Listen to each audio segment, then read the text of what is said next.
ito ay rated SPG. Striktong patnubay at gabay ng magulang ang kailangan. Maaaring may masiselang tema, lengguwahe, karahasan, sexual, horror o droga na hindi angkop sa mga... Parehong baguhan sa showbiz si Nate at ito ngang si Megan.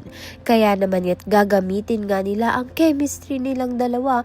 Nagbabangayan na nga agad silang dalawa. Subalit dapat kailangan kapag nasa camera sila, masaya nga sila at close ang isa't isa. Ito ngang si Nate ang kailangan daw ng lola nga nito ni Megan upang sumikat nga siya. Sa kabilang banda naman nga, pinalakas nga ng loob ni Perry ito ngang si Jenny upang ang sumali sa singing contest at talunin ang mga kalaban niya. Magiging judge nga itong si Nate at makikita nga niya ang potensyal nito ni Jenny. Subalit dahil nga may luto na nangyari sa contest dahil na iba nga ang resulta na dapat si Jenny nga ang mananalo. Kaya naman nga't ipinagtanggol ni Nate itong si Jenny. Kaya naman nga't yan at iba pa ang dapat nating pakaabangan. Maraming salamat sa iyong panunood.